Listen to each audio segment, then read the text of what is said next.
शुभ diagnostic centre.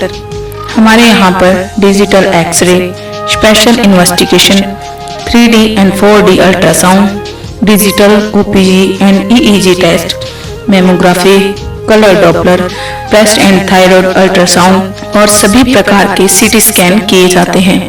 शुभ diagnostic centre, Shiv हंस mall के पीछे, मॉडल टाउन, फतेहाबाद। नमस्कार दोस्तों, स्टेट मेरी टीम में आप सभी दर्शकों का हार्दिक स्वागत है। मैं हूं आपकी होस्ट स्वाति गौतम। हम बात करें डॉक्टर विकास हुड्डा जी से, जो कि सब्जी वैज्ञानिक हैं। सर, बहुत बहुत शुक्रिया बात करने के लिए। धन्यवाद। आप अपना परिचय दीजिए हमारे किसान भाइयों को। मेरा नाम विकास हुड्डा है। मैं यहाँ KVK फतेहाबाद में एज ए सब्जी वैज्ञानिक हूँ और मैं पिछले 1 साल से यहाँ कार्यरत हूँ। तो सर, जैसे कि हम जल संरक्षण को लेकर बात कर रहे हैं, तो सब्जियों में जल संरक्षण कैसे करें? सब्जियों में जल संरक्षण करने के कई तरीके हैं। सबसे पहला तरीका है कि जैसे हमारे जो किसान है वो ज्यादातर फ्लैट जो खेत होता है उसमें बिजाई करते हैं। तो सबसे हमारा पहला तरीका ये है कि जो हमारी बिजाई है, जो सब्जियों की बिजाई, वो आप रिज मेथड से करें। जैसे रिज मेथड से करें, उसमें आपकी पानी की 30 से 40% की बचत हो जाती है और आपकी जो क्वालिटी है वो भी इम्प्रूव होती है, क्योंकि उसमें जो फसल है वो सीधे नमी या जमीन के कांटेक्ट में नहीं आती। तो इससे आपके उत्पाद की जो क्वालिटी है वो भी बढ़िया हो जाती है। दूसरा तरीका है कि जैसे जो सब्जियां ज्यादा स्पेस में लगाई जाती हैं, जिनकी स्पेसिंग ज्यादा है, तो उसके अंदर हम ड्रिप इरिगेशन में जा सकते हैं।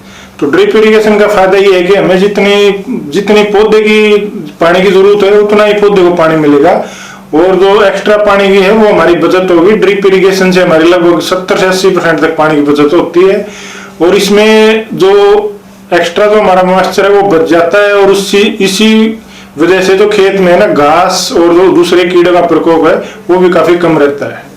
सर, ड्रिप इरिगेशन के बारे में आप थोड़ा सा अच्छे से बताइए उन भाइयों के लिए शायद जिनको नहीं पता है कि कैसे वो काम करता है। हम लोग कैसे कम पानी में अपनी फसल को अच्छा बना सकते हैं।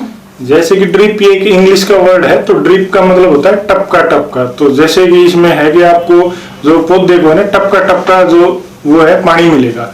दूसरी चीज ये है कि इसका मेथड ये है कि हम जिन फसलों को ज्यादा दूरी पे लगाते हैं उन फसलों को हम जो ड्रिप की है वो पाइप लगा देते हैं और स्पेसिंग के हिसाब से उसके ऊपर सुराख कर देते हैं और फिर वहां हम बीज की जो बिजाई कर देते हैं। तो हमें जितनी पानी की जरूरत है उसके हिसाब से हम उसको ड्रिप को चला देते हैं। और ड्रिप का एक सबसे बड़ा फायदा ये भी है कि ड्रिप में हम उसी चैनल से हम आपको पौधे को खाद भी दे सकते हैं और अगर कीड़े मकोड़े की अगर समस्या हो तो हम दवाई भी उसी के अंदर हम भेज सकते हैं। और ड्रिप का एक सबसे बड़ा फायदा ये भी है कि जो आपका स्पेस, जो जहाँ पौधा नहीं है, जो खाली जगह है, वहाँ घास की समस्या वो बिल्कुल ना के बराबर रहेगी। तो ये ड्रिप इरिगेशन के कुछ एडवांटेज हैं और इसमें आपके लगभग 70% आपकी पानी की जो बचत हो जाती है, जो नॉर्मल।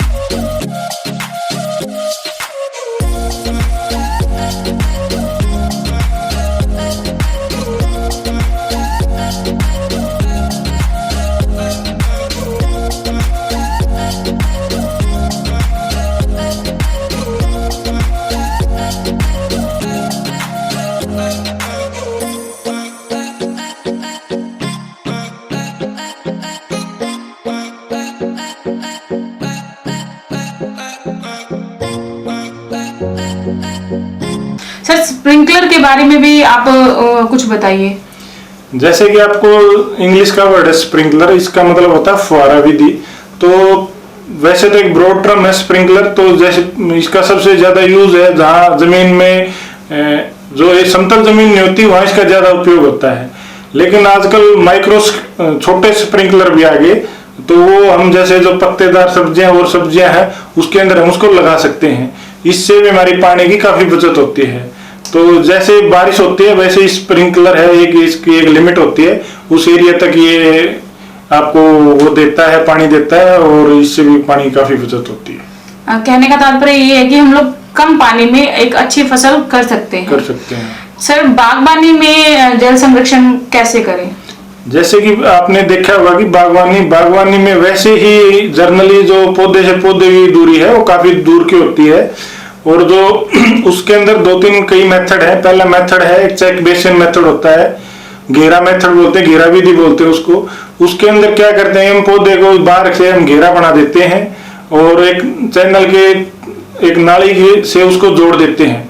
तो उसमें क्या होता है कि हमें पूरा खेत भरने के बजाय हम उस चैनल में पानी छोड़ देते हैं, और कम पानी में पूरे पौधे को पानी मिल जाता है और हमें पूरे खेत को पानी से भरने की जरूरत नहीं पड़ती।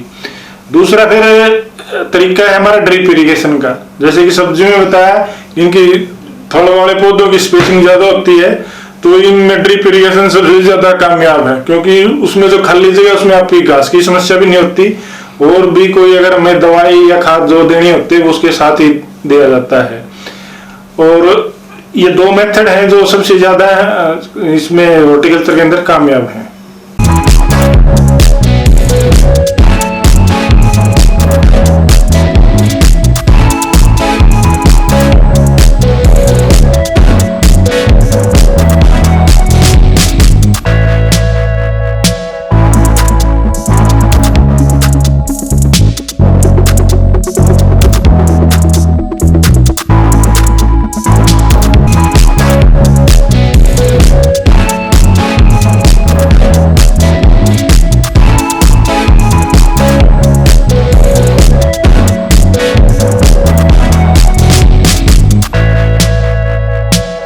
सर, मल्चिंग के बारे में हमने सुना है, वो मल्चिंग क्या है, क्या विधि है सर, उसके बारे में आप बताइए। जैसे कि मल्चिंग एक इंग्लिश का वर्ड है, इसका मतलब होता है उस जो एरिया है उसको कवर करना। तो इसमें हम 2 प्रकार से मल्चिंग करते हैं। एक तो प्लास्टिक से मल्चिंग करते हैं, एक या पौधे की जो पराली या धान की पराली या और कुछ पराली है उससे मल्चिंग करते हैं। तो मल्चिंग से हम क्या करते हैं कि मल्चिंग से जो हमारा स्पेस, जो 2 पौधों के बीच का स्पेस होता है, उसको हम जैसे पराली से हमने ढक दिया, तो उसका फायदा ये होता है कि मल्चिंग का एक तो कुछ फ्रूट जो पेरिशेबल फ्रूट होते हैं, जो कीमती फ्रूट होते हैं, अगर वो जमीन के टच कर जाएं तो नीचे से वो खराब हो जाते हैं। तो मल्चिंग का सबसे बड़ा फायदा ये होता है कि वो जमीन से और उसको फल का कांटेक्ट नहीं होता, उससे उसको जो साइज है, कलर है, जो क्वालिटी है वो बढ़िया होती है। दूसरी जो मल्चिंग होती है वो प्लास्टिक की मल्चिंग होती है। जैसे हम जनरली इसको स्ट्रॉबेरी या जो ऑफ सीजन में हम खरबूजा लगाते हैं उसमें यूज करते हैं। तो उसमें हम पहले क्या करते हैं, पहले क्यारियां बनाते हैं, क्यारी के ऊपर हम पॉलिथीन लगाते हैं, पॉलिथीन में एक प्रॉपर जगह के बाद हम स्पेस देते हैं, और वहीं हमारे ड्रिप का आउटलेट भी वहीं छोड़ते हैं, और वहां हम सीड की सोइंग करते हैं। तो इसका सबसे बड़ा फायदा भी यही होता है कि एक तो ये फ्रूट को उसको कांटेक्ट में नहीं आने देता जमीन के, जिससे उसके और बीमारियां ना लगे। दूसरा सबसे बड़ी बात है कि जो पानी आपने दिया है वो उस जमीन के अंदर बनाए रखता है, वो एवापोरेशन या भाप से वो जमीन में उठता नहीं है। और तीसरा सबसे बड़ा फायदा ये है कि मल्चिंग से वहां खरपतवार की समस्या वो बिल्कुल ना के बराबर होती है। तो मल्चिंग के ये हमारे फायदे हैं मल्चिंग के। तो आज हमने बात की विकास हुड्डा जी से, और जिन्होंने हमारे को जल संरक्षण के बारे में जानकारी दी। बहुत बहुत शुक्रिया डॉक्टर विकास हुड्डा जी आपका, आपने हमें समय दिया, बहुत अच्छी जानकारी दी। ऐसी ही को और जानकारियों के साथ हम फिर हाजिर होंगे, और आप बने रहिए स्ट्रीट मिल टीवी के साथ। लाइक शेयर सब्सक्राइब करना ना भूलें, बेल आइकन को जरूर प्रेस करें। नमस्कार।